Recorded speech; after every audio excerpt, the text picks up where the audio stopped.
o retorno da minha voz.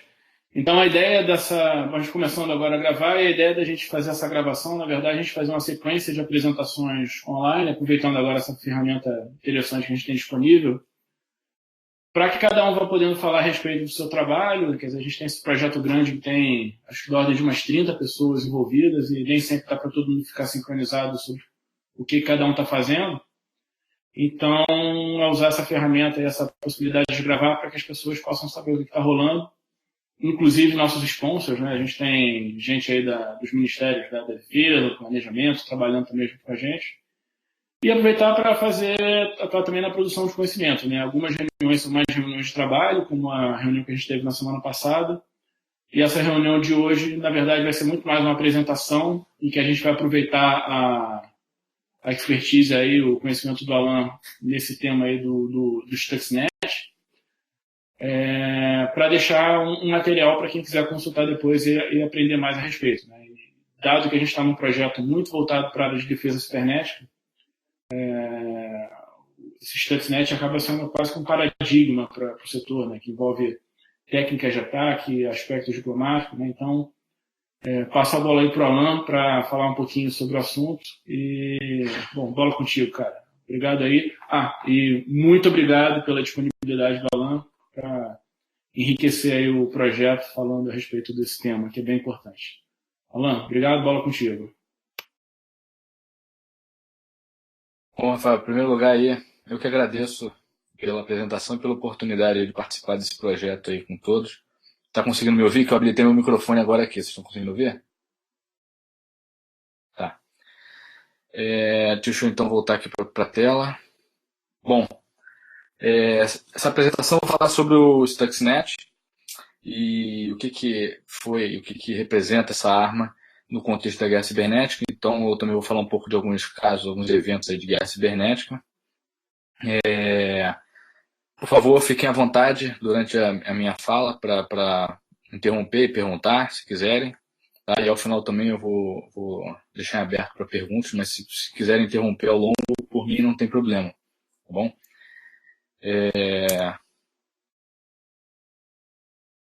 Então, só um pouco aqui sobre a minha pessoa. Eu sou professor na Marinha do Brasil. Acho que aqui a formatação se perdeu um pouco.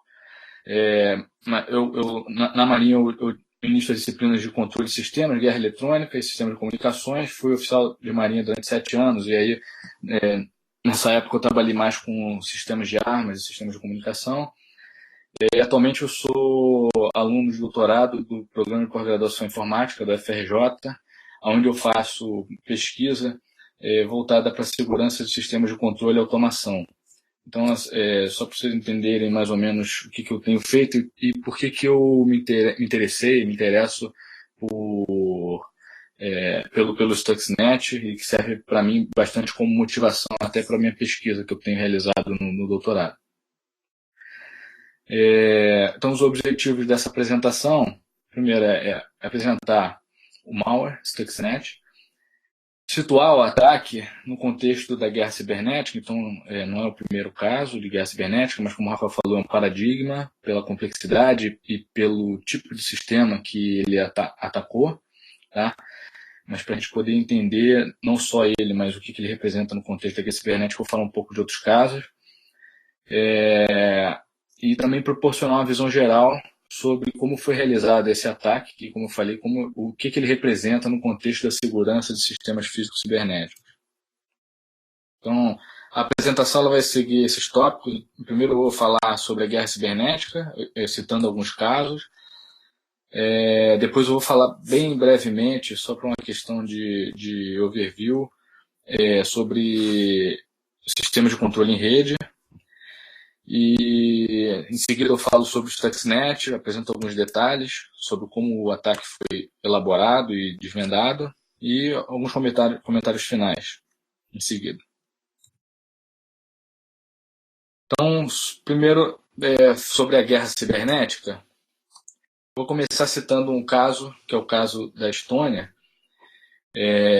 O ataque da Estônia, ele ocorreu em virtude, o ataque ele girou em torno de uma polêmica que envolvia uma estátua de bronze de um soldado do Exército Vermelho, Exército Russo. Essa estátua ela tinha sido posta em Tallinn, que é a capital da Estônia, por ocasião da retirada dos nazistas, né? Ou seja, da libertação, entre aspas, da Estônia, do domínio nazista, e essa libertação veio pelo Exército Russo, o Exército da União Soviética, no caso, e eles ergueram essa estátua. Em cada capital que eles libertavam dos nazistas, eles erguiam essas estátuas, e aconteceu assim em Tallinn. Só que para os estonianos, essa estátua ela era vista como um símbolo de opressão, e eles não queriam essa estátua lá, esse símbolo presente, eles queriam a remoção. Isso foi aprovado pelo parlamento estoniano, essa remoção da estátua. Mas, por outro lado, haviam grupos étnicos russos que tinham essa estátua como um símbolo da libertação e tinham muito apreço, não só esses grupos étnicos, mas também os líderes russos, isso ainda recentemente, tinham muito apreço por esses símbolos e queriam a manutenção da estátua no local onde ela estava. Então, em 2007, houve a aprovação da remoção dessa estátua e isso culminou numa noite chamada Noite de Bronze, em que houve um conflito nas ruas da Estônia, e em seguida começaram ataques cibernéticos contra a Estônia. Ocorreu um ataque de negação de serviço distribuído, um DDoS, que afetou diversos sistemas, como sites do governo, bancos, jornais, sistemas de telefonia. Esse ataque durou semanas e foi, na época, bastante importante por ter sido o maior ataque de negação de serviço até então executado. Mesmo que aqui não existia o emprego de forças terrestres nesse tipo de conflito, existia uma polêmica em torno da remoção ou não da estátua, mas os ataques contra a Estônia, que causaram prejuízo à Estônia, foram feitos somente no domínio cibernético. Então, esse é um caso bastante conhecido. O outro caso é o caso da Geórgia. A Geórgia, ela pertenceu aí à União Soviética e depois conseguiu sua independência, mas ainda assim continuou uma discórdia em torno de um território, a Ossétia do Sul. A Ossétia do Sul se considerava independente da Geórgia, embora a comunidade internacional entendesse que ela ainda assim fazia parte da Geórgia. E a Ossétia do Sul ela era apoiada por russos, tanto financeiramente como estavam ali sob o domínio ou a influência, vamos dizer assim, da Rússia. Então, em determinado momento, a Ossétia do Sul começou a deflagrar ataques contra a Geórgia, isso em 2008. Por sua vez, reagiu e ocupou o território da Ossétia do Sul. E, com isso, a Rússia, então, interviu. Esse caso também foi bastante bem conhecido. A Rússia interviu e entrou com suas tropas lá na Ossétia do Sul. Só que, nesse caso, não foi essa a única ação. A Operação Russa ela se deu em dois ambientes, né? Então, houve um avanço. Enquanto havia um avanço do exército russo no ambiente físico, ocorriam também ataques cibernéticos para impedir que os georgianos percebessem o que estava acontecendo. Isso afetou sites de governo, sites de comunicação. Então, é um caso um pouco diferente do caso da Estônia, em que ataques cibernéticos, nesse caso, foram empregados para apoiar uma operação militar envolvendo forças terrestres. Tá? E aí aqui tem alguns exemplos. Tem um exemplo do ataque. Dentre os ataques ocorreram defacements. Isso aqui é um defacement do site do Ministério de Relações Exteriores da Geórgia. A gente tem aqui o presidente à época da Geórgia sendo comparado com Hitler. Tá? Isso ao mesmo tempo em que as forças terrestres avançavam. Houve ataques de negação de serviço distribuído envolvendo até 6 botnets. A Geórgia ela chegou a perder o domínio, literalmente, perdeu o controle do ponto GE, tá certo? Então, já é um outro contexto em que o ataque cibernético ele apoia a operação militar russa na Geórgia, mais especificamente na Ossétia do Sul. Um outro caso que eu trago como exemplo, e que também, aí, nesse caso, ele se assemelha ao caso da Geórgia, ou seja, um ataque cibernético contra um determinado sistema para apoiar uma operação de uma força armada. E esse caso é o caso da Operação Orchá, que ocorreu na Síria em 2007. Nessa ocasião, os jatos israelenses entraram no espaço aéreo sírio e bombardearam uma instalação nuclear. Aqui a gente tem o antes e o depois esse prédio, tá certo? E isso, obviamente, despertou a curiosidade e perguntas na comunidade internacional. No caso, esse prédio, descobriram depois que ele era um prédio que tinha uma instalação nuclear suspeita que estava sendo construída em conjunto com a Coreia do Norte para a produção de armas nucleares. Tá? E aí a segunda questão que intrigou a comunidade internacional foi que a Síria não reagiu a esse ataque aéreo. Aeronaves entraram no espaço aéreo, bombardearam a fábrica e sequer houve reação. Por que isso aconteceu? E aí algumas investigações e hipóteses foram levantadas, dentre elas que o sistema de vigilância aéreo da Síria ele não era de equipamentos próprios sírios, ele era de equipamentos adquiridos de outros países, tá? E que dentre as possibilidades haveria um backdoor ou um código malicioso implantado no sistema de vigilância aéreo sírio, e que esse código foi ativado durante o ataque aéreo, tá? Para que os operadores não conseguissem observar o que estava ocorrendo, ou observassem uma operação normal.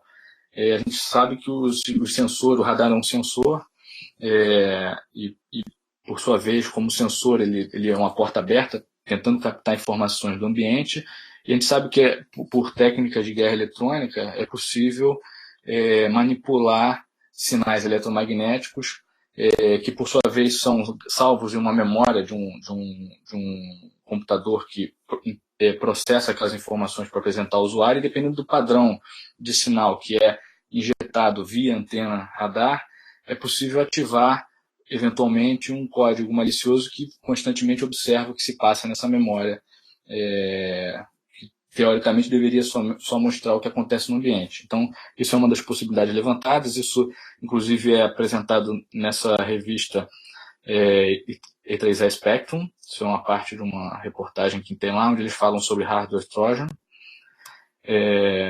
O nome do artigo é The Hunt for the Kill Switch.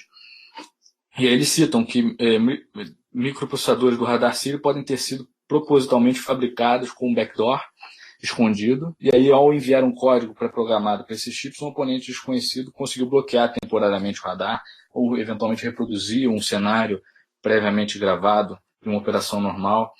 Então aqui fazendo essa análise aí dos ataques de guerra cibernética, esse é um caso também que houve um ataque cibernético em apoio a uma operação de uma força armada, uma força aérea no caso. E aí um outro caso que eu trago é o caso da explosão da Sibéria. Esse ele já se aproxima um pouco mais do Stuxnet, do ponto de vista de que ele atacou diretamente um sistema físico, causando dano físico diretamente a um sistema físico. Claro que há diferenças, principalmente por conta da época que ele foi implementado. Isso foi na Sibéria. Então essa explosão na Sibéria ocorreu em 1982. A literatura cita muitas vezes esse ataque como uma das primeiras bombas lógicas e possivelmente o primeiro incidente de guerra cibernética. E a gente vê aqui pelo ano que a internet não estava difundida como está hoje. Tá? Então isso mostra uma grande diferença desse ataque para o Stuxnet. O Stuxnet já explorou a internet para distribuição, não só a internet como outras formas de propagação. E nesse caso aqui, para fazer o código malicioso chegar na planta que estava sendo controlada, a planta, no caso, é o gasoduto transiberiano, os atacantes tiveram que implantar o código malicioso em um controlador, tá, que viria a ser adquirido ou obtido pela Rússia. Tá? Então, o que esse código malicioso fazia? Ele basicamente comandava a injeção de gás para dentro do gasoduto e na outra extremidade ele fechava uma válvula de forma que aumentasse a pressão interna do gasoduto para causar uma explosão. Tá? Como não tinha uma forma muito prática de fazer esse código chegar lá por uma rede mundial de computadores, o que eles fizeram, o que a CIA fez em parceria com uma empresa canadense, foi injetar esse código malicioso direto no equipamento que viria a ser instalado lá no sistema de controle do gasoduto. Então, a similaridade aqui é que esse ataque foi um ataque que foi feito em um sistema de controle para afetar diretamente uma planta física. Essa é a similaridade que ele tem com o Stuxnet, mas não a forma de propagação ou a forma de contaminação do sistema. Tá? A literatura também diz que a época, seria a maior explosão nuclear até então registrada. Tá? Então, eu mostrei alguns casos aqui, um caso que o ataque foi somente no domínio cibernético, não houve emprego de forças terrestres e nenhum impacto direto, ainda que tenha ocorrido indiretamente, mas não houve impacto direto no mundo físico, foi o caso da Estônia. Falei do caso da Geórgia e da Operação Shah na Síria, em que, mais uma vez, um ataque cibernético apoiou o emprego de forças militares, e o caso do gasoduto Transiberiano, que foi um ataque que, apesar de não ter explorado propagação em rede, ele afetou diretamente um sistema de controle de uma planta física, causando danos diretos a essa planta, e aí se assemelhando então um pouco com o Stuxnet. Vou falar um pouco sobre sistemas de controle em rede, só um overview, muito provavelmente os senhores já têm essas informações sobre um sistema de controle em rede, mas é só para a gente dar continuidade à discussão aqui.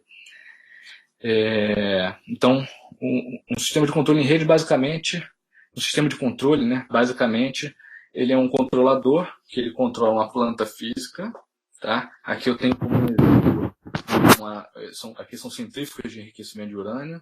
Essa é a imagem de um conjunto de centrífugas similares às que existiam no Irã, ou seja, o alvo do Stuxnet. Tá? Então, esse sistema de controle, ele tem um controlador, sensores que observam o comportamento da planta, com base nos sinais medidos, ele calcula os sinais de controle que são enviados para os atuadores, que por sua vez tentam colocar a planta no modo de operação, ou manter a planta no modo de operação desejado. As plantas elas podem ser as mais diversas. Isso aqui é um exemplo que tem centrífugas de enriquecimento de urânio, mas isso pode também englobar sistemas de geração e distribuição de energia, sistemas de tratamento de água, linhas de produção, sistemas de transporte, e por aí vai. Ou seja, e aí por isso que há uma grande preocupação hoje em dia, principalmente após a descoberta do Stuxnet, com a segurança do sistema de controle em rede, porque ele não está restrito a sistemas militares ou alguns sistemas estratégicos, por exemplo, para enriquecimento de urânio. Isso daí, por exemplo, existe largamente na indústria, sistemas desses instalados. E aqui eu tenho uma imagem de um dispositivo, um CLP, um controlador lógico programável, que executa justamente essa função de controlador, essa função de controle. Tá? Esse controle ele pode ser um controle lógico, combinacional ou sequencial, tá? E pode também ser um controle contínuo de uma planta analógica utilizando conversores analógicos digitais. Esse controlador, de uma forma geral, ele é composto dessa forma, ou seja, a gente tem um sistema computacional, um microprocessador com memória, ele tem uma interface de programação, tem uma interface de rede, ou mais interface de redes, e entradas e saídas analógicas e digitais, que podem ser dedicadas com algumas tecnologias específicas, ou podem também essas entradas e saídas serem transmitidas, ou os sinais de entrada e saída podem ser transmitidos pelas interfaces de rede. Então, a gente tem aqui um sistema computacional com diversas formas para ser atacado. No caso do ataque ao gasoduto Transiberiano, o código ele foi implantado, o código malicioso foi implantado direto aqui no equipamento, antes dele ser entregue para o sistema em que ele operaria, tá certo? O caso do Stuxnet, não. Esse código foi injetado já com o equipamento em operação por uma dessas interfaces, e a gente vai falar mais sobre isso mais para frente. Também particularidade que eu quero ressaltar aqui é que as linguagens de programação desses controladores elas são bem específicas, bem particulares.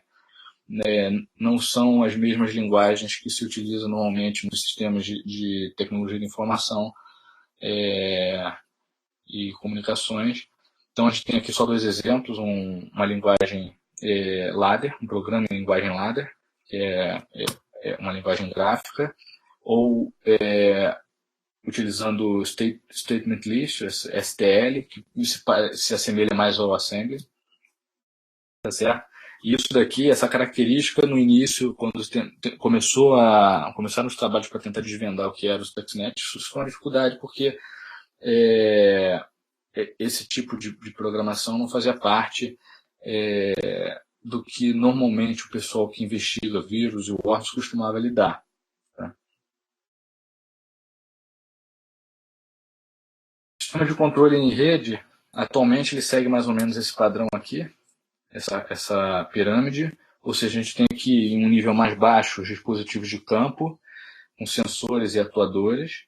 Esses sensores eles coletam então a informação da planta, os atuadores alteram o comportamento da planta, com base no que o controlador determina, aqui numa camada mais acima. Então aqui a gente tem a segunda camada, de baixo para cima, seria a camada de controle, onde tem os controladores. Tá? Uma camada superior, terceira camada de baixo para cima, a gente tem os sistemas supervisórios, tá certo? Com as salas de controle.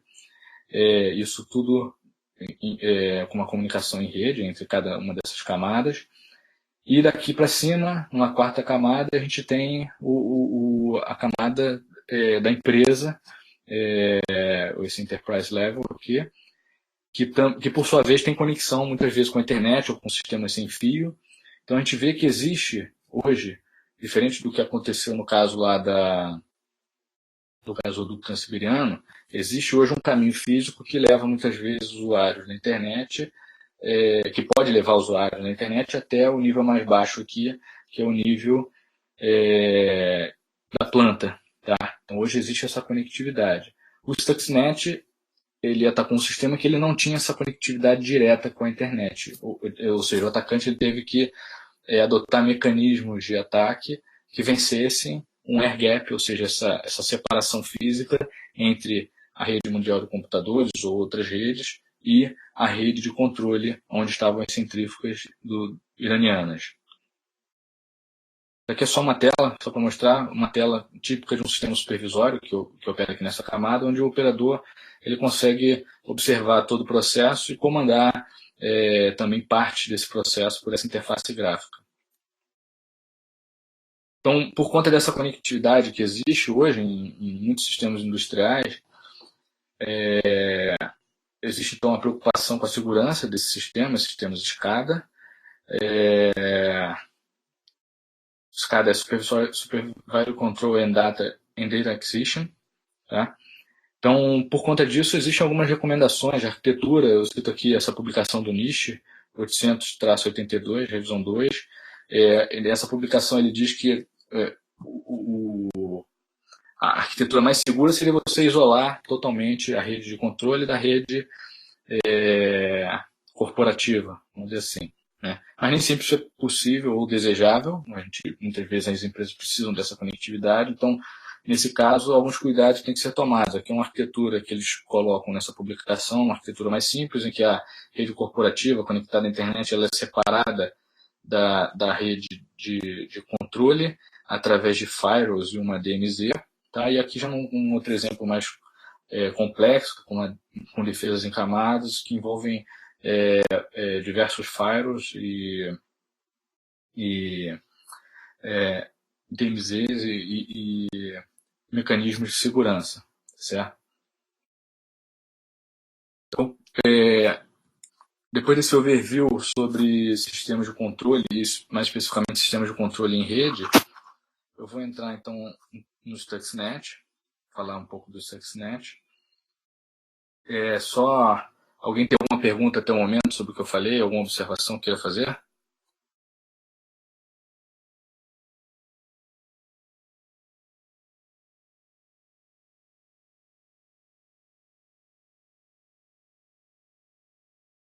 Bom, então vou prosseguir aqui com a apresentação. Não sei se minha tela que está parecendo que vocês estão parados. Vocês estão me ouvindo bem aí? Eu fiz um chaveamento de tela aqui. Pelo menos o vídeo de vocês está parado. Eu escuto ótimo. Ah, então tá bom. Então vou prosseguir aqui. Fiquei só preocupado de ter parado a apresentação. Então vou continuar então falando sobre o Stuxnet. Ele é um malware, né, que foi encontrado em julho de 2010 por uma pequena empresa de antivírus da Bielorrússia. Essa empresa era chamada de Vírus Blocada. Tá? E ao se deparar com esse código, eles já perceberam diversas dificuldades. Era um código diferente, sofisticado. Tá? Os primeiros relatos mostravam que das 38 mil máquinas infectadas inicialmente e que tinham sido inicialmente rastreadas, 58% estavam no Irã, então isso já dava uma dica para quem estava tentando desvendar o malware, já dava uma dica pelo menos do possível alvo, tá? Ou dos potenciais alvos. Esse ataque, então, ele visava sistemas de controle industrial, do mesmo modo, ou com as mesmas características que eu falei ali anteriormente. E essa pesquisa, pela complexidade, mobilizou diversos pesquisadores, tanto da área de TI, tecnologia da informação, né, isso é um termo também, tanto da área de TI quanto da área de TO, de tecnologia operacional, que é um termo bastante utilizado aí na literatura. Então, do pessoal da parte de TI, a gente tem aí gente da Vírus Blocada que trabalhou na análise do Stuxnet, da Symantec, bastante, inclusive eles emitiram um relatório bem completo sobre isso. Quem quiser depois eu posso compartilhar kaspersky relatório. Kaspersky e isso o pessoal da área de TI. E o principal nome aí da área de TO foi Langner. Isso é um pesquisador. Ele trabalhava muito na parte de sistemas de controle e automação em rede, prestava consultorias e ele ficou interessado pelo vírus e ajudou bastante a desvendar o que ele fazia, principalmente pela análise do código que estava escrito naquelas linguagens que eu apresentei, mais especificamente em STL. Tá? E aí, no início ainda, nessa análise para desvendar o alvo, o que os pesquisadores tinham e podiam inferir inicialmente? Bom, era um sistema de controle industrial, até por conta desse código, por parte do código estar nessa linguagem de programação, STL. Então, isso significava que o que eles queriam era uma sabotagem, ou seja, não era igual muitos outros malwares que existem, que tentam negar o serviço em um servidor ou compor um ataque para isso, né? Ou roubar informações bancárias, ou fazer o sequestro de dados. Não era isso, o propósito era a sabotagem de um sistema de controle industrial. Pela complexidade do ataque, isso já fazia eles deduzirem que muita gente especializada pudesse estar envolvida no projeto. Isso indicava que seria um alvo de grande valor. E não só isso, mas também o número de ferramentas ou exploits utilizados também demonstrava que o alvo deveria ser um alvo de grande valor pela quantidade de recursos que foi aplicada no desenvolvimento do malware. E a localização mais provável, como a gente viu, seria no Irã, porque 58% das máquinas encontradas estavam ali no Irã, encontradas infectadas, estavam no Irã. E aí, basicamente, o que poderia se encaixar nesse contexto seriam, inicialmente, duas instalações iranianas. Uma é a usina de produção de energia de Bushehr, tá? Energia nuclear. E a outra seria a fábrica de enriquecimento de urânio localizada em Natanz, tá certo? E, pela análise do código, eles conseguiram, então, descobri que se tratava, na verdade, o alvo seria a usina de Natanz. Isso porque algumas informações que apareciam no código, elas batiam com a arquitetura da cascata de centrífugas que existia lá em Natanz, por exemplo, aparecia bastante o número 164 nesse código. 164 é o número de centrífugos em uma cascata dessas, tá certo? O padrão de distribuição ou a estrutura do código seguia uma estrutura similar à estrutura dessa cascata de centrífuga de enriquecimento de urânio. Então, com essas análises, eles conseguiram fechar aqui, ó, dentre esses alvos aqui, o alvo é Natanz. Tá certo? E aí qual é? Peço desculpas aí pela tela, que acho que quando eu passei para essa máquina aqui, muito do texto que eu coloquei perdeu a formatação, tá? Mas eu vou falar aqui rapidamente qual é a ideia básica do Stuxnet.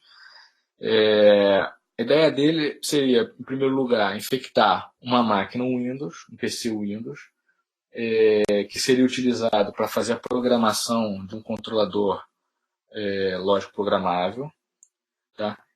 Instalar, portanto, um código malicioso aqui nesse controlador. Esse código malicioso ele seria responsável por induzir comportamentos nocivos a uma planta específica, e essa planta seria então a planta de enriquecimento de urânio de Natanz.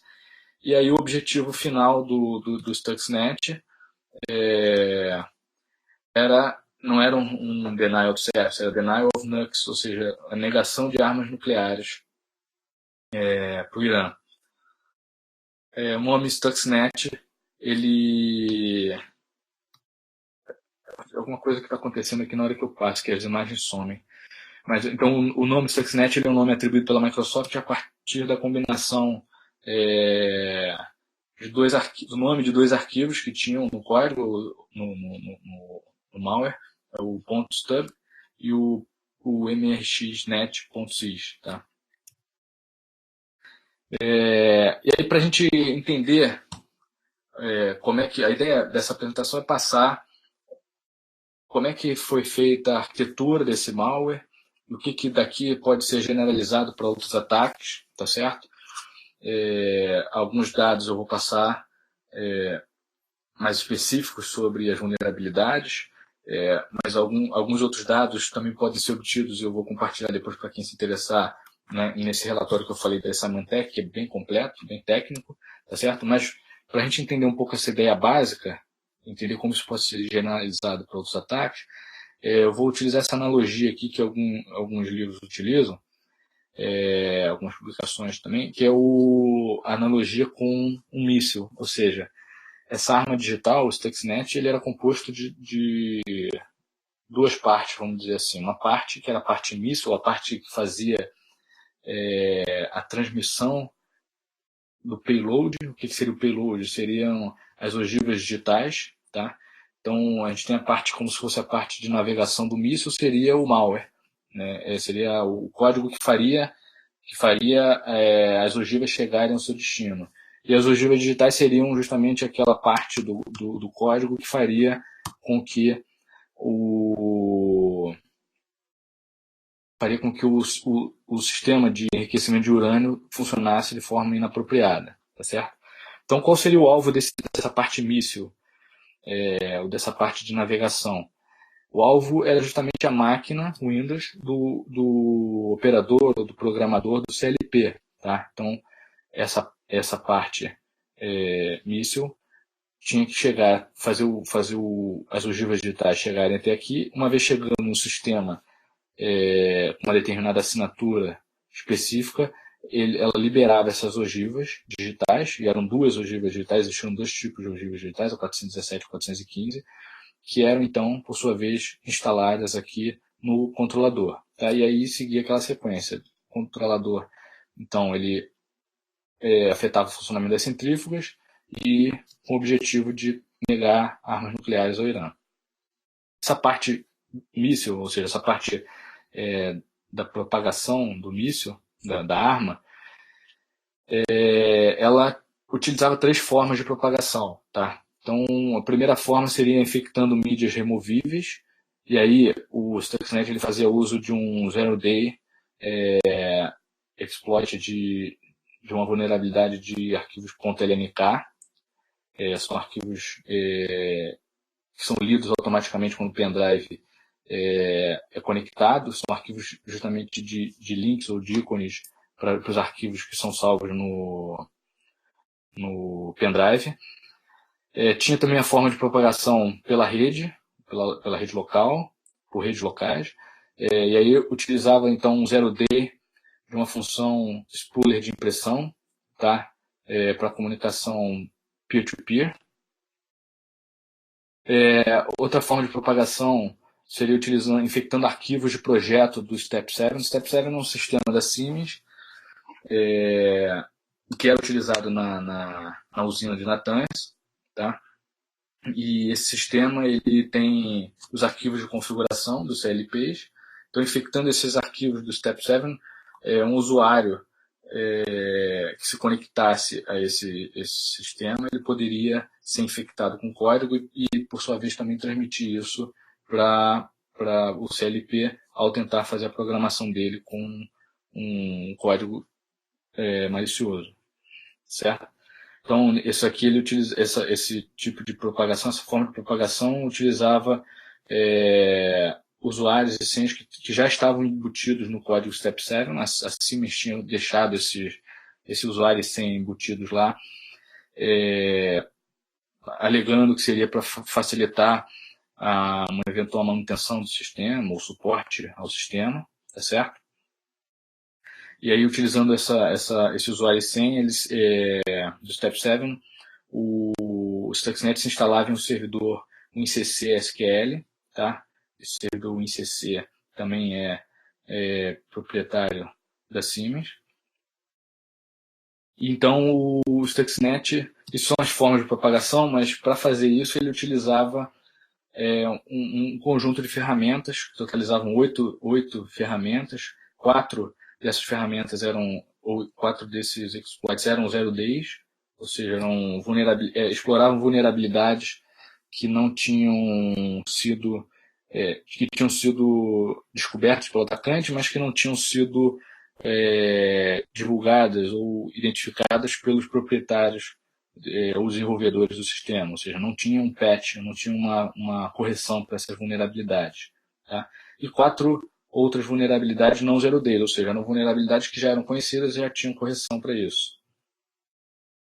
Então, isso aqui mostra, só pelo número de ferramentas que foram empregadas, quase como um canivete suíço digital, né? Vamos dizer assim, pelo número de ferramentas que foram empregadas e também pelo fato de, dentre essas 8 ferramentas, 4 serem 0Ds, dá para ver o quanto se investiu de recurso nesse ataque. Isso porque o 0D ele não só é uma vulnerabilidade 0D, ela não só é difícil de ser encontrado, mas ela também é cara, tá? E existem alguns mercados para isso. Eu vou abrir um parênteses aqui para falar sobre isso. Então a gente tem aqui, só para a gente ter uma ideia de valores que são comercializados, esses 0Ds. Um 0D para Adobe Reader, ele, por exemplo, ele vai de $5.000 a $30.000, mas a gente tem 0Ds, por exemplo, para Firefox ou Internet Explorer ou Chrome, que pode chegar a valores maiores do que $200.000, tá? E o Stuxnet ele explorava 4 0Ds. A gente não tem um valor específico para esses 0Ds, tá? Mas isso é só o que se pratica, a ordem de grandeza do que se pratica nesses mercados, tá? E esse preço desses 0Ds ele varia dependendo das habilidades que o exploit tem em contornar as proteções de segurança que os fabricantes tenham colocado intencionalmente ou não no software, tá? E aí também, ainda dentro desse parênteses que eu abri, fala só sobre um pouco desse mercado ou dos mercados onde são comercializados esses 0Ds. A gente tem o mercado negro. O mercado negro ele é composto por usuários maliciosos, criminosos, espiões corporativos, e utilizam esses 0D exploits para furtar dados bancários, furtar segredos empresariais, recrutar uma botnet, por exemplo. Então, esse é o mercado negro. Existe o mercado cinza, e aí eu dividi aqui com uma linha tênue, e é assim que a literatura também muitas vezes trata o assunto, entre o mercado negro e o mercado cinza. Esse mercado cinza seria composto por governos, agências de inteligência, agências de segurança e comerciantes de armas digitais que estariam agindo presumidamente no interesse da segurança pública. Tá? E aqui, no outro lado, a gente tem aqui o mercado branco, tá? Que seriam os fabricantes de software, donos de websites, empresas de segurança, que estabelecem muitas vezes programas de recompensa para bugs encontrados, que sejam reportados para essas empresas, de forma a tentar deixar os seus softwares ou os seus serviços o mais seguro possível, tá certo? Ocorre que os valores praticados no mercado branco são muito menores do que os valores praticados no mercado cinza e no mercado negro, de tal forma que não é mais atrativo, dependendo da índole da pessoa, é mais atrativo vender esses zero days no mercado cinza ou no mercado negro. Tá, então, aí fechando parênteses, voltando para o Stuxnet, a gente viu que ele utilizou bastante ferramentas, dentre elas 4 zero days. Eu vou falar um pouco aqui da propagação, da forma de propagação por milhas removíveis. Essa forma de propagação visava vencer o air gap que existia entre o sistema de controle da usina iraniana e a rede mundial de computadores e outras redes. Então, diferente do que eu mostrei naquela pirâmide, em que a gente tem os sistemas industriais que muitas vezes lá na base tem as plantas físicas que vão e que tem um caminho físico até o nível mais alto da empresa, que por sua vez tem conexão com a internet. Diferente disso, o Stuxnet não teria essa comunicação, então essa é a forma que utilizaram para vencer esse air gap, tá? Ou seja, se espalhando via pendrive. Inicialmente, o Stuxnet ele teve diversas versões, tá?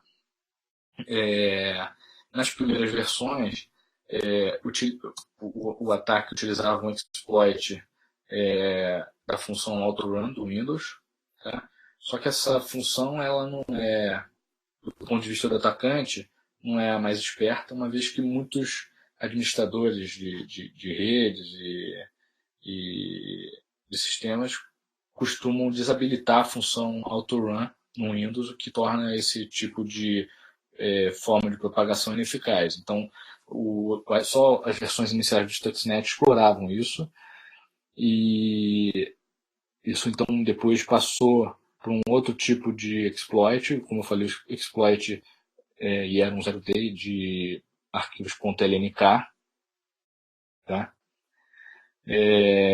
E que era capaz de afetar máquinas no Windows dessas versões aqui, tá certo?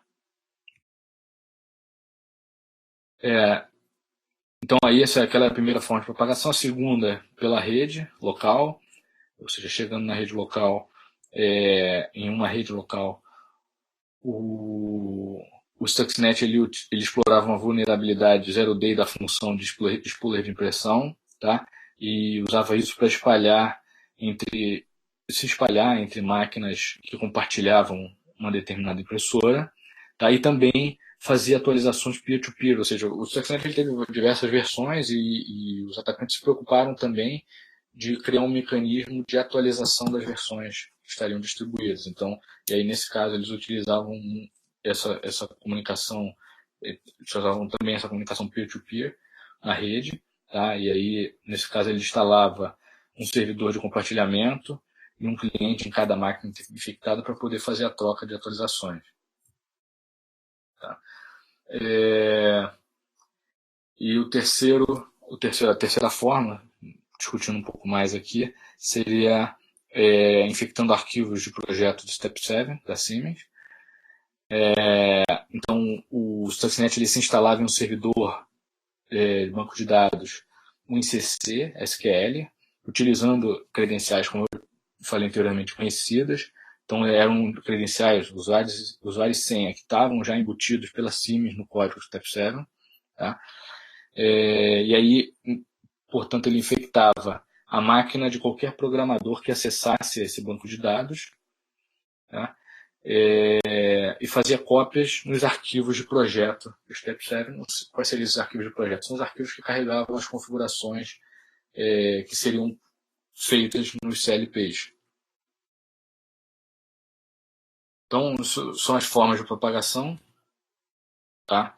Agora, como eu falei, uma vez chegando no ambiente em que o alvo se encontrava, o Stuxnet ele despejava as ogivas digitais. Seriam essas duas ogivas aqui, a 417 e a 315.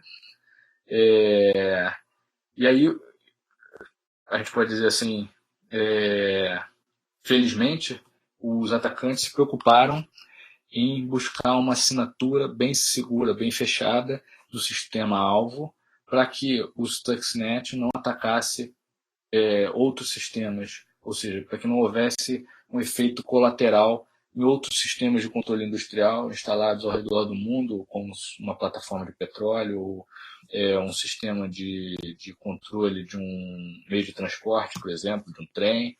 Então, eles tiveram cuidado para fechar uma assinatura bem específica que garantisse que o Stuxnet só iria atacar o alvo desejado. Então, para isso, os atacantes eles tinham um conhecimento completo sobre o sistema. Tá? O ataque era bem seletivo e para ter essa seletividade eles tinham que conhecer essa assinatura, tinham que conhecer o sistema.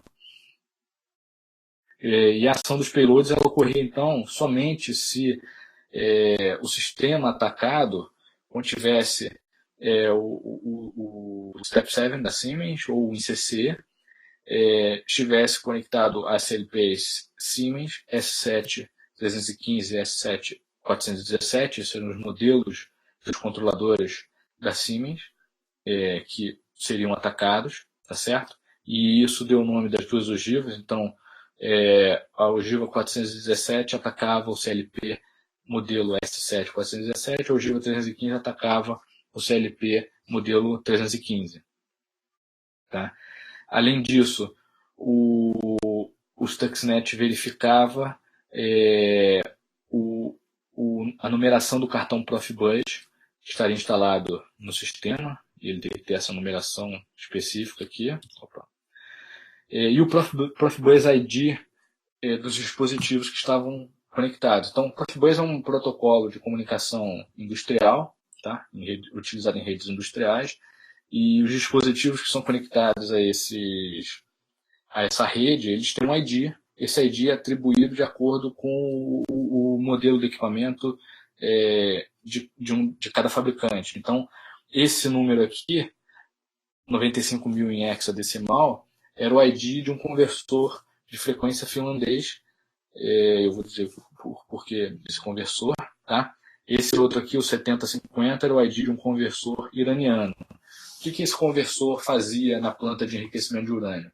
Esse conversor de frequência ele modulava a frequência que era injetada ou que era aplicada ao motor da centrífuga. Então, dependendo da frequência que esse conversor entregava para o motor, o controlador conseguia acelerar ou desacelerar. Se ele aumentava a frequência, ele acelerava a centrífuga. Se ele diminuía a frequência, ele diminuía a velocidade de rotação da centrífuga, ou desacelerava a centrífuga.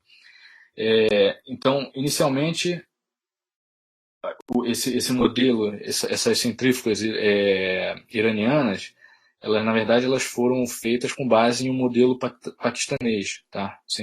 Eram centrífugas de enriquecimento ou plantas de enriquecimento do Paquistão, o modelo, o projeto, que utilizava conversores finlandeses, que por sua vez tinham esse Profibus ID 95.000 em hexa.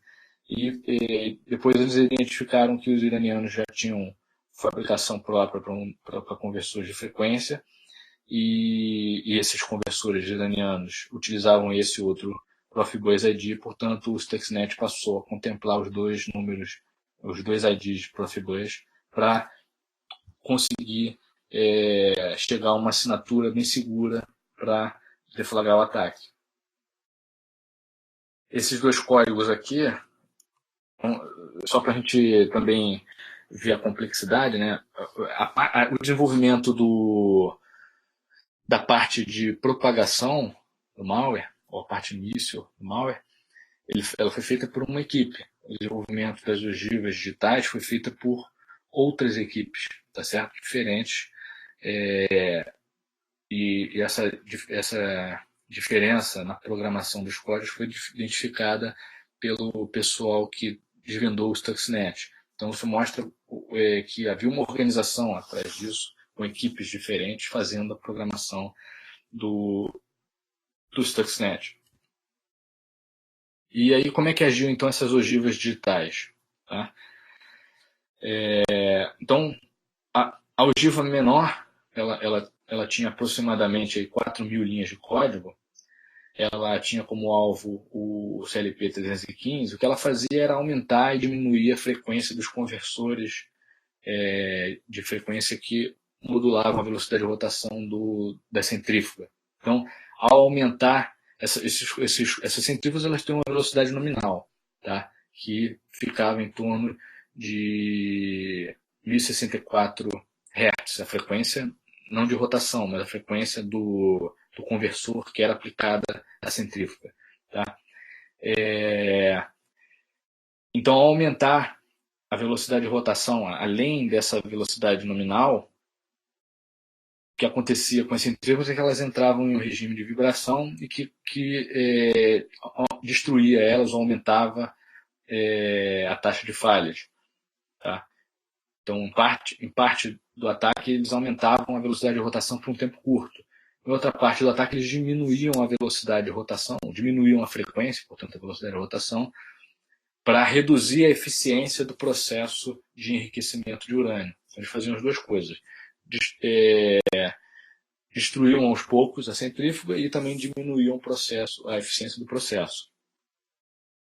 Isso na ogiva menor. Tá? E na ogiva maior, ela tinha aproximadamente 13.000 linhas de código. O que ela fazia, ela atacava então o CLP 417, e o que era feito era o código malicioso ele comandava a abertura e fechamento das válvulas de entrada e saída das centrífugas, de forma que isso mudava a pressão interna nas centrífugas, causando problemas da qualidade do processo de enriquecimento e também causando avarias nas centrífugas. Tá? Então, para projetar isso, os atacantes tinham que conhecer muito bem o sistema, como eu falei. Tinham que conhecer a assinatura, tinham que conhecer o que causava dano àquele sistema, tá certo? E como é que eles fizeram isso? Isso, em pesquisas posteriores, aos poucos foi sendo revelado. Então, eles tinham 2 laboratórios de teste. Primeiro, quem eram os atacantes? Os atacantes eram principalmente, há indícios de envolvimento de outros estados, mas principalmente Israel e Estados Unidos. Tá? Então, em Israel, existia um laboratório de Mona, que era um banco de ensaios com controladores Siemens e com centrífugos, tá? E outro em Oak Ridge, no Oak Ridge National Laboratory, nos Estados Unidos. E nesse, especificamente, eles tinham centrífugas do modelo P1, que eram as centrífugas paquistanesas, que eram o projeto básico, o mesmo projeto básico das centrífugas iranianas. E essas centrífugas tinham sido obtidas através de uma interceptação de um carregamento que tinha origem na Malásia em direção à Líbia. E, na época, fizeram essa apreensão sob a alegação de que seria um mercado negro. Tá? Então, com esses laboratórios, os atacantes conseguiam fazer ensaios de destruição de centrífugas para conseguir chegar ao modelo ótimo de ataque para o Stuxnet. E, além disso, além dessa preocupação com a seletividade do alvo, houve também uma preocupação grande com a furtividade do ataque. Tá? Então, o ataque ele era dividido em fases. Então, numa primeira fase, de 13 dias, o Stuxnet ele gravava uma operação normal da planta de enriquecimento, depois iniciava uma contagem regressiva para iniciar o período de sabotagem. Veja que o período de sabotagem era curto, 15 minutos. Tá? E aí, após a sabotagem, ele fazia uma nova contagem regressiva, entrava numa nova fase de gravação de uma operação normal do sistema, tá? E em seguida uma nova fase de sabotagem, e isso se repetia por semanas, certo? E meses, por meses, né? Então, durante a fase de sabotagem, o que ele fazia era reproduzir um cenário de operação normal obtido durante a fase de gravação, tá certo? Então, aos poucos ele ia obtendo informações do sistema, gravando, para, durante o ataque, reproduzir para o operador para que ele não percebesse o que estava acontecendo. Então, mostra que isso era um ataque de sabotagem que tinha, portanto, também um replay ao mesmo tempo, simultaneamente, e essa sabotagem ela era feita de forma bem sutil. Além disso, eles tiveram a preocupação também, para que o ataque não fosse desvendado, eles tiveram a preocupação de mascarar a informação que um operador eventualmente poderia obter se conectando diretamente ao CLP para extrair as suas configurações. Então, como é que normalmente ocorre a comunicação entre o Step 7 da Siemens e um CLP? Existe uma DLL que faz essa interface de comunicação entre o sistema que está instalado no PC com o CLP, tá certo? Essa DLL ela foi substituída por uma DLL do Stuxnet e que ela mascarava o que estava sendo gravado no CLP, tá? Para que esse código malicioso fosse implantado, e também fazia o contrário, ou seja, quando o operador se conectava na interface de programação do CLP para extrair qual era a configuração que lá estava gravada, ela entregava para o operador uma versão diferente daquela que de fato estava gravada com código malicioso, entregava uma versão normal. Então essa era uma outra forma de obter furtividade no ataque, e aí no caso era uma furtividade não do ponto de vista físico ou de monitoramento do sistema, mas do ponto de vista do sistema que estava instalado no CLP.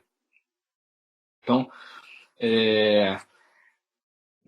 aqui eu termino a apresentação de uma forma geral sobre o Stuxnet, como é que ele foi desenvolvido ou projetado. Voltando aqui, a gente pode ver que ele é um ataque que, apesar de ter sido feito uma assinatura específica para o sistema que ele iria atacar, e apesar de ele manipular informações que são bem particulares do sistema iraniano, esse caso ele pode ser generalizado para outros ataques. Tá? Essa estrutura de um código malicioso que se encarrega de fazer a propagação do malware, né? Em conjunto com ogivas muito específicas, elaboradas por pessoas que conhecem a parte de TO, a parte de sistema de controle e automação. Isso pode ser generalizado para outros tipos de ataque, ainda que eles utilizem outros tipos de zero day, ou outros tipos de exploit, para fazer esse código chegar até o sistema-alvo, tá certo? Ou ainda que essas ogivas sejam destinadas a outros tipos de alvos. Então, vou falar aqui alguns comentários finais. O Stuxnet, muitos consideram como a primeira arma digital do mundo. Tá? Ele é tido como uma prova de conceito que, de fato, ocorreu. É um ataque que ele pode ser generalizado para possíveis outros ataques, e ele trouxe despertar para o risco aos sistemas de controle em rede, principalmente por conta dessa conectividade que existe em muitos sistemas industriais ou não, mas entre a planta física até sistemas corporativos e que tenham acesso à internet de alguma forma.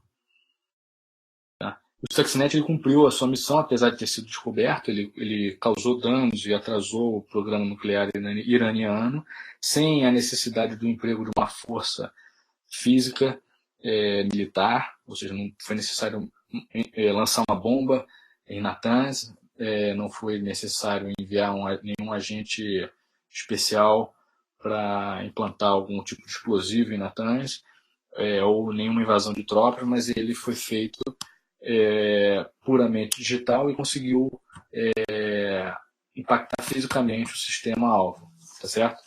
Felizmente, como eu falei, o Stuxnet ele foi seletivo e preciso, tá? O problema seria muito maior se a equipe que o desenvolveu não tivesse esse cuidado e a experiência suficiente para fazer esse tipo de ataque, tá? E, portanto, como eu falei, ele gerou esse despertar para a segurança de sistemas físicos cibernéticos. Tá? Então, eu encerro aqui a apresentação Agradeço a atenção de todos e estou aqui à disposição para perguntas, quem quiser fazer, ou comentários, ou discutir alguma coisa, tá certo?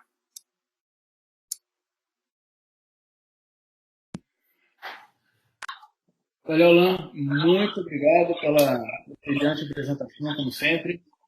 Eu fiz umas anotações enquanto você estava falando, mas eu vou deixar primeiro para o pessoal, se alguém quiser fazer alguma pergunta, é só tirar o microfone do mundo e perguntar. Ou colocar por escrito no chat, se quiser.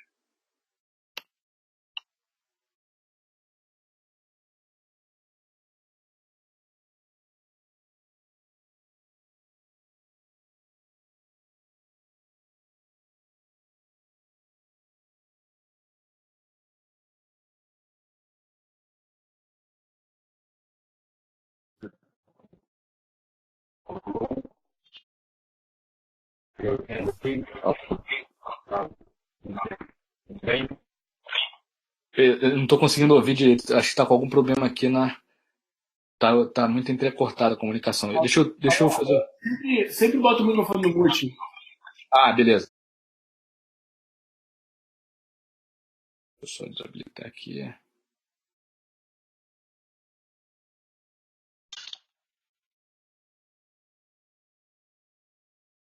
Acho que a minha tela aqui ela deu uma travada, porque eu não tô conseguindo desabilitar e a imagem de vocês está parada, até a minha imagem está parada.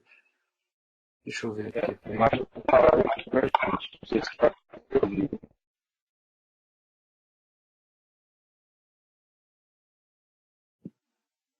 Mas o Alan, agora ficou mute.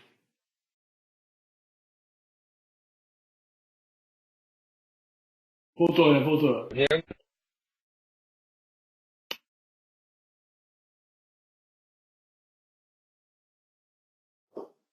Vai lá, Custer. Completamente diferente, né?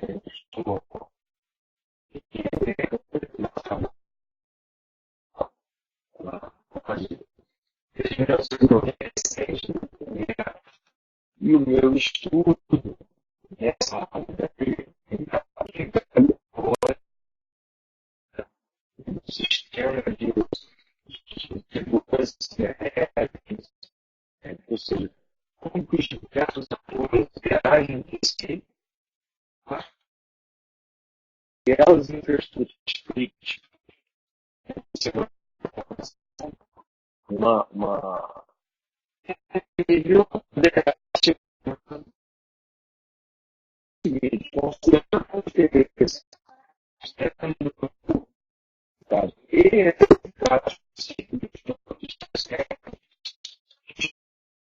considerado como ele enxerga que ele começou a desenvolver essas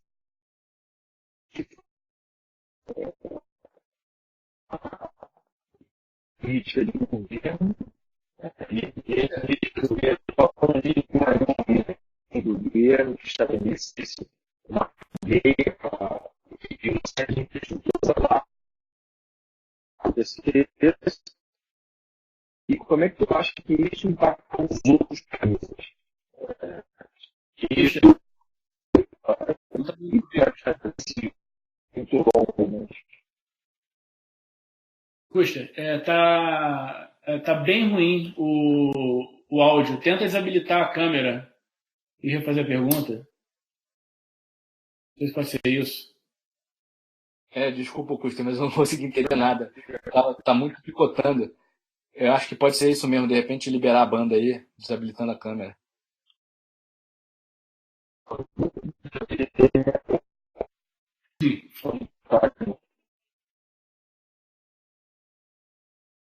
Não, realmente não deu certo. Né?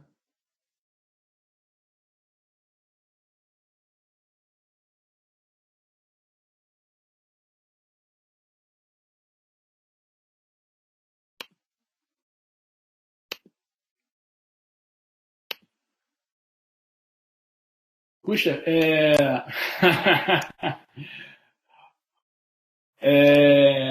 Custer, faz o seguinte, se você conseguir colocar por escrito, enquanto isso eu vou fazer os meus comentários. Não sei se mais alguém quer fazer algum comentário.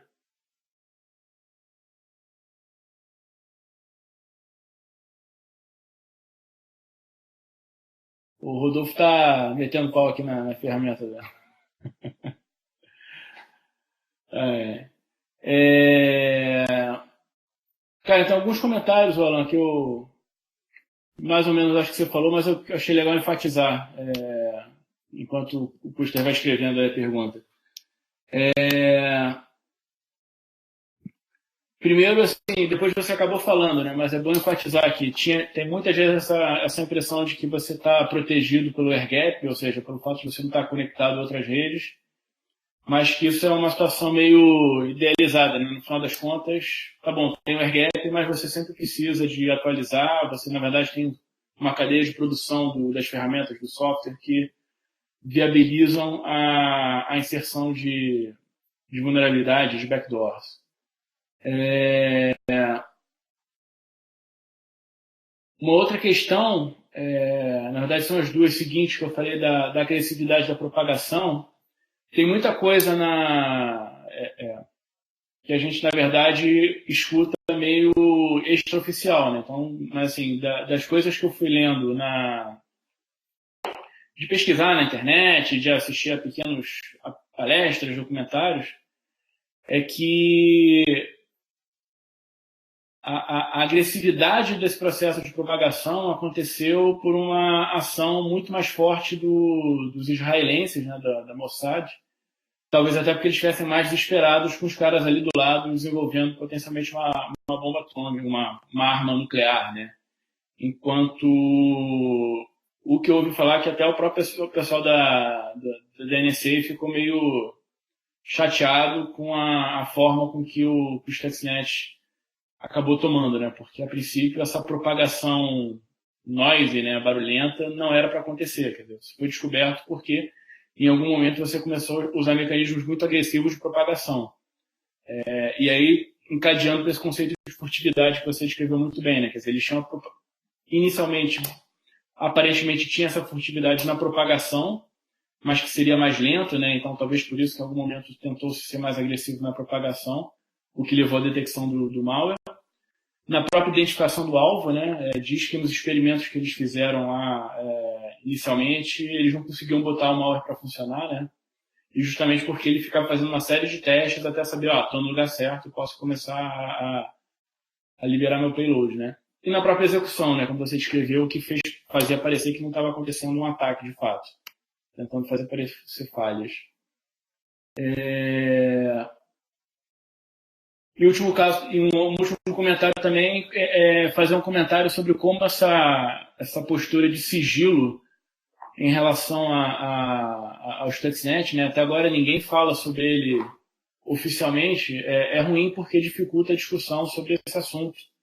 E enquanto você não entende exatamente quem fez o que, quem pode fazer o que, você não caminha para um cenário em que você tem equilíbrio em relação ao uso disso, que é uma arma, né? Quer dizer, todo mundo sabe como é importante você ter tratado sobre armas nucleares, armas biológicas, armas químicas, e até agora ninguém avançou, ninguém propôs um passo concreto para avançar em relação a esse tipo de arma. Mas são mais comentários, né? Não são perguntas exatamente. O Rodolfo tem razão, está sugerindo que você pare de compartilhar o desktop, Alan.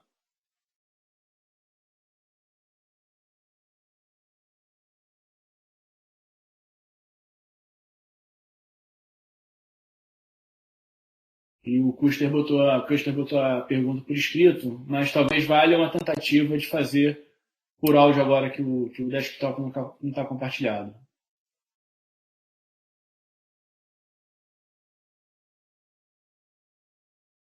Bom, e meu som está fazendo? Ou ainda está fazendo propaganda?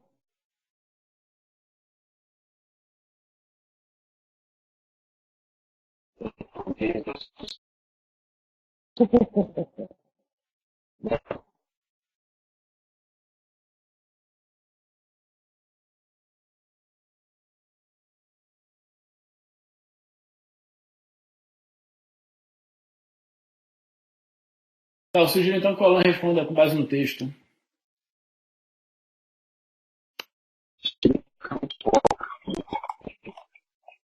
O seu áudio continua Continua ruim o Custer. Mas eu vou responder aqui com base no que você escreveu. Vocês estão conseguindo ouvir bem meu áudio aí? Estou entendendo que sim. Tá, beleza. Mas obrigado por complementar aí, Rafael, com as observações. De forma, houve sim essa forma agressiva de fazer antes só de responder o Custer, houve sim essa forma agressiva de fazer com que o Stuxnet chegasse lá, né, no ambiente, e também houve uma certa agressividade, vamos dizer assim, de cumprir ou de fazer cumprir de forma mais plena possível esse propósito de negar armas nucleares ao Irã, depois dele ter sido desvendado. Então, só um parênteses aqui também, puxando o link com essa palavra agressividade, que é interessante mencionar, é que depois que o Stuxnet foi descoberto, ocorreram 2 atentados no Irã. Tá? Os 2 atentados eles tentaram matar cientistas nucleares iranianos. Um conseguiu lograr êxito, e de fato matou o cientista nuclear iraniano, e o outro não, porque na verdade o ataque, eles estavam de carro, e aí uma moto veio e colou um explosivo na lataria do carro e explodiu o cientista, até acompanhado também de sua família, num caso deles. E isso é interessante também mencionar, porque isso começou a gerar algumas perguntas dentre as pessoas que estavam tentando desvendar o Stuxnet, do que era o certo, o que era o errado, tentar desvendar ou não, e alguns receios também, porque aquilo estava chegando a ter impactos mais dramáticos, né? Que não era mais só uma arma cibernética que causava danos físicos, mas já estavam tendo atentados contra a vida de cientistas por conta disso. E depois desses atentados, também em algumas literaturas a gente encontra relatos de que os próprios cientistas iranianos passaram a ir menos para o seu trabalho, alegando que estavam doentes, etc., porque estavam com medo de sofrerem atentados também. Então, mesmo depois da descoberta, isso continuou tendo algumas implicações. Deixa eu ver aqui a pergunta então do Custer. Minha pergunta é na perspectiva de políticas de governo, considerando sua experiência. Como você acha que esse caso do Stuxnet influenciou os governos a desenvolverem políticas públicas de segurança cibernética? No caso do Irã, faltou conhecimento de políticas de segurança e defesa e, consequentemente, órgãos para executá-las? Deixa eu descer um pouco mais aqui o texto. Acho que você complementou aqui. Tá. Bom, certamente isso elevou a preocupação para a criação de políticas públicas para a segurança cibernética. É interessante a gente ver que dos atacantes, por exemplo, a literatura indica que os atacantes envolvidos eram Estados Unidos e Israel, principalmente. Tá? É interessante a gente ver que os Estados Unidos já tinham uma preocupação muito grande e uma política bem definida antes mesmo do ataque. O ataque ele aconteceu de 2000.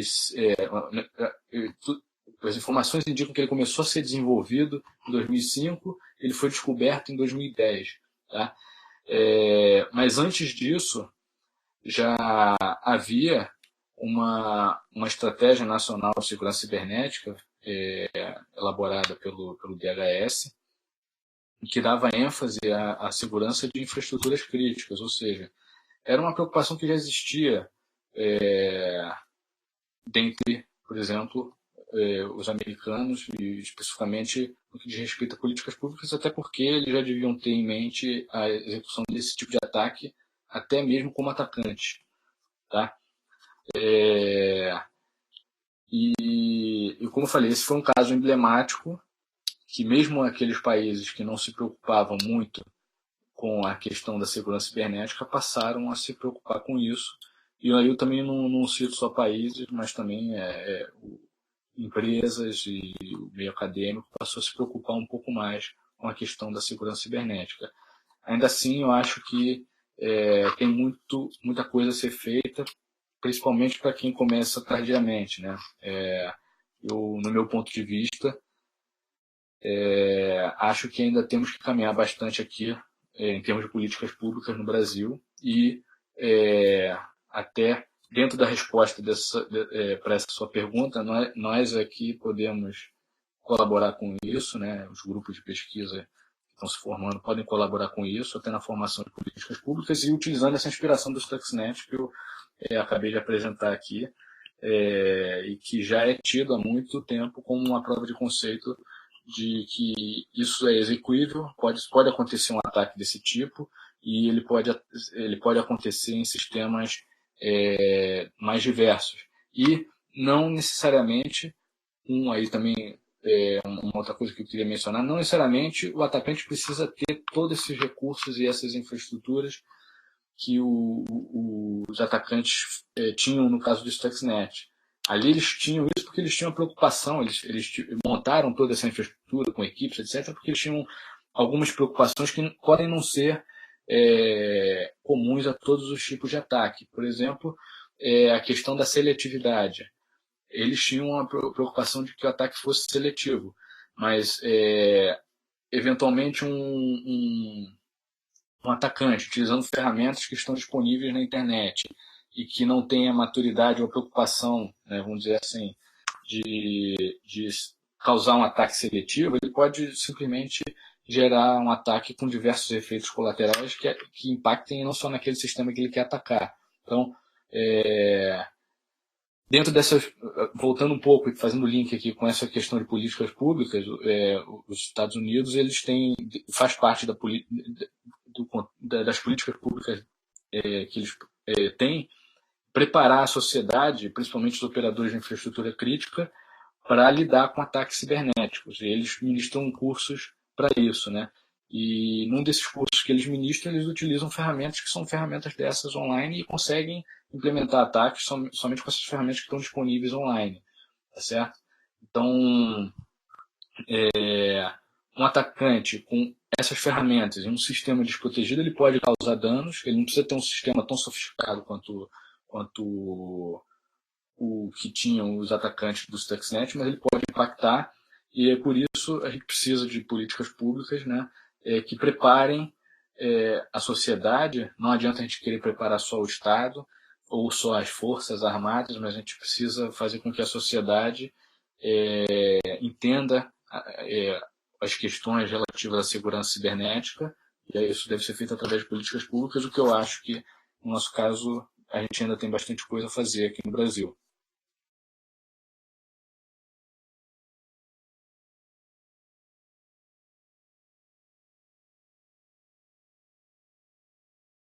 Bom, obrigado, Alan.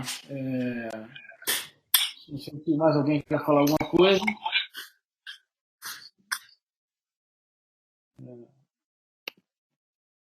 Descobri que eu consigo dar o mute no seu microfone. O microfone agora está melhor, alguém consegue ver só de curiosidade? Ela melhorou marginalmente. Deu para entender a pergunta, pelo menos. Marginalmente.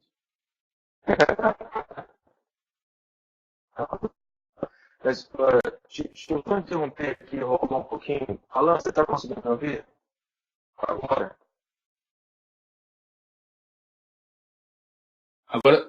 Agora eu estou te ouvindo melhor, Custer.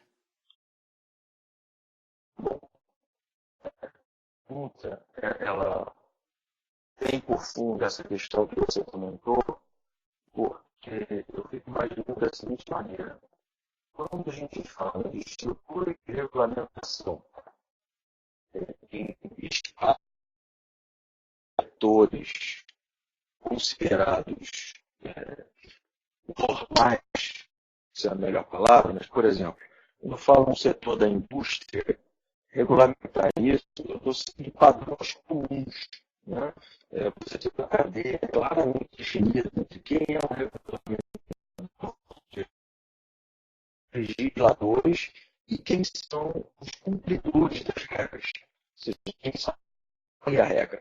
Esse papel é muito claramente definido.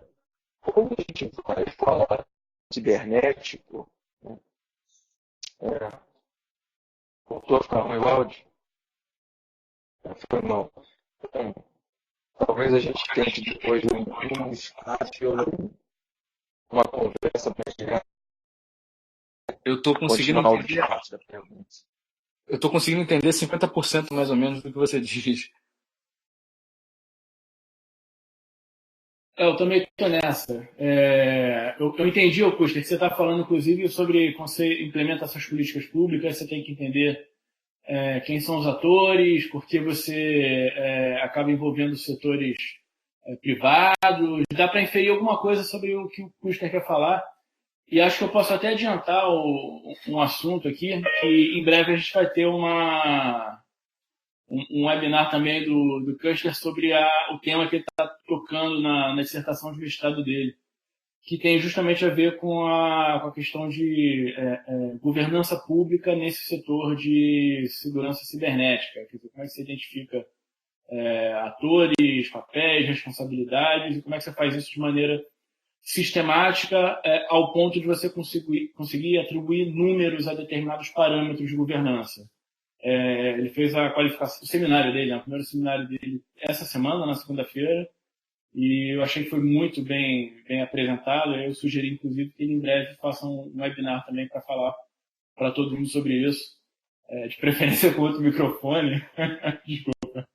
Mas aí a gente faz E é pena, né, Augusta? Porque no início antes da apresentação, a gente estava aqui batendo papo e estava funcionando perfeitamente, né? E agora não está dando muito certo. Não sei se você quer fazer uma última tentativa, Augusta, de sair e entrar só para padrão Microsoft, ver se funciona. Senão a gente faz essa tentativa. Senão a gente vai encaminhando aqui para o final da apresentação. Okay.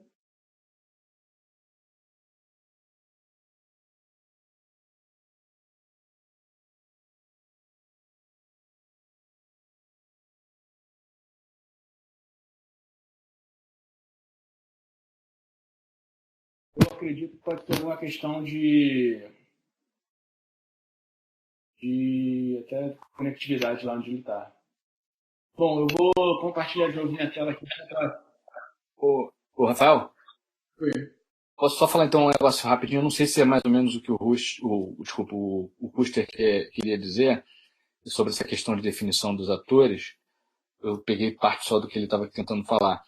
Mas, assim, do meu ponto de vista, acho que aqui falta definir uma série de coisas, tá? Pensando aqui no Brasil, definir uma série de coisas e até para que se fique bem claro quem são os atores. Eu vou citar o exemplo, eu vou até compartilhar aqui a tela dessa publicação que eu falei, americana, de 2003, que já antes até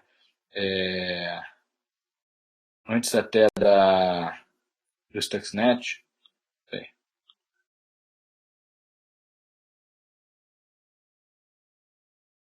Aqui, peraí. Tá aparecendo aí a tela?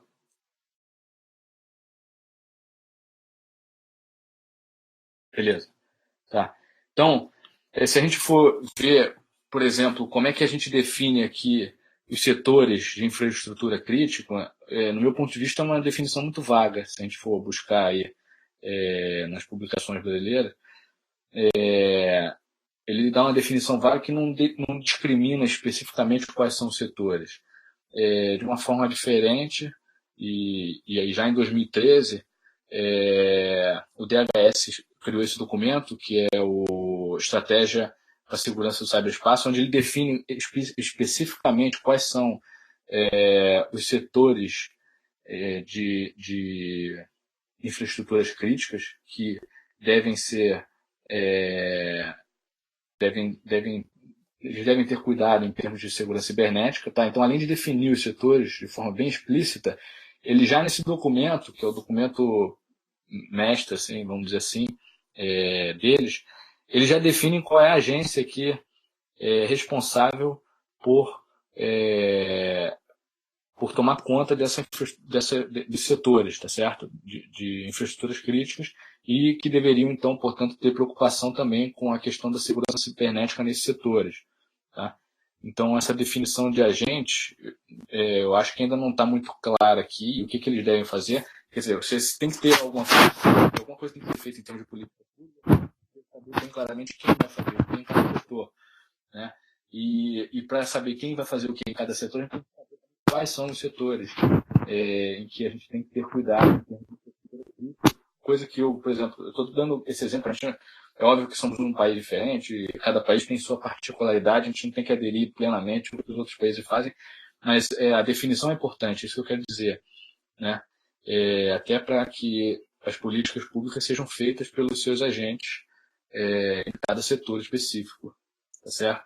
Então, só para tentar, não conseguir entender a pergunta por conta do problema de áudio, mas se eu posso dar de alguma forma alguma informação que te ajude, eu queria compartilhar essa informação aí contigo. O Rodolfo tem uma pergunta também aqui sobre fábrica de salsicha, não sei se você pode responder.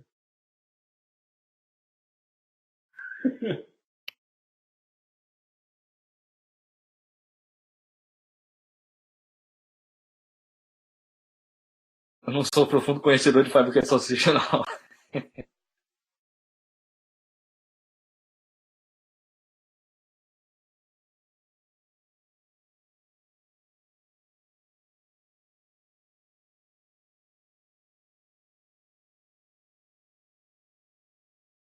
Essa daqui, ô Rodolfo? Isso daqui? Peraí que quando eu boto isso, some a tela, peraí.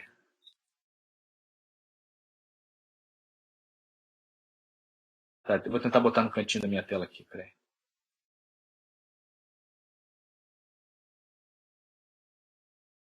Alan, acho que você pode também fazer upload desse documento. Faço. Mas ele já consegue baixar agora pela ferramenta ou não? Sim, essa ferramenta é muito boa. Boa mesmo, hein? Como é que faz? Deixa eu ver aqui. Salvar notas. Mas eu vou tentar responder aqui, depois eu tento fazer o upload. Deixa eu ver aqui. Tá. É aquela transparência. Por que telecomunicações está no Homeland Security? Peraí. Vou ver aqui de novo.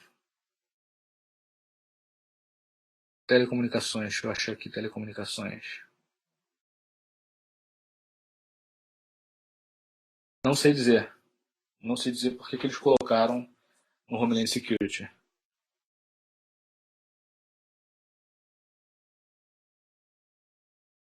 Talvez eu tenha que dar uma olhada, ver se no documento eles dão essa explicação, mas eu não sei por que eles colocaram no Homeland Security. Talvez por ser uma infraestrutura que seria comum a todos esses outros setores, quer dizer, que impactaria em todos esses outros setores, e aí eles, por isso, puxaram para o Homeland Security. Mas eu não tenho certeza disso, é só uma suposição.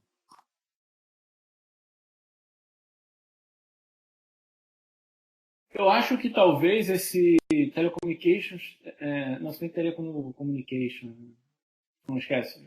Eu ia falar como se isso aí fosse na verdade TI, mas não é não. Não, informação e telecomunicações. Pois é, a energia, eu concordo contigo, a energia também impactaria em todos esses setores. Eu não sei, é que eu falei, foi uma suposição, não sei o motivo de estar em Homeland Security. Talvez seja o caso de dar uma olhada no documento aqui para ver se eles trazem, se eles colocam essa explicação. Por que está ali. Mas eu não sei dizer. O Custer vai estudar pra gente, vai. Eu dei como exemplo, mas o que eu queria, como eu falei, eu não acho que esse tem que ser o modelo brasileiro, mas eu acho que a gente precisa ter, primeiro, definido os setores, não de forma vaga como está hoje, nas nossas publicações. Tá? Eu acho que isso deveria estar de forma clara quais são os setores, porque a partir da definição dos setores você pode definir quem são os responsáveis por esses setores e por cuidar dessa questão da segurança cibernética nesses setores, para depois tratar a forma, quais são as políticas que seriam aplicáveis ou não para cada setor. Então é um exemplo só de que eu acho que essa definição nesse documento ela é bem clara e acho que falta um pouco isso nas nossas nas nossas documentações.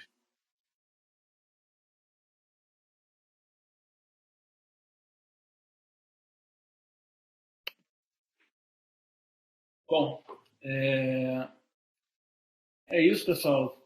Já são 3h30, estamos aqui desde as 2h, então acho que foi bem produtivo. Mais uma vez, Alan, muito obrigado aí pela sua disponibilidade. De nada. Vai tentar fazer disso aí uma atividade mais frequente para ir gravando esses vídeos para disponibilizar esse conhecimento para o restante do grupo poder acompanhar as várias linhas de pesquisa que estão em desenvolvimento nesse projeto aí que a gente está tocando.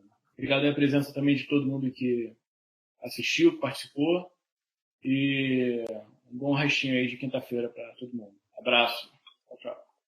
Um abraço, obrigado.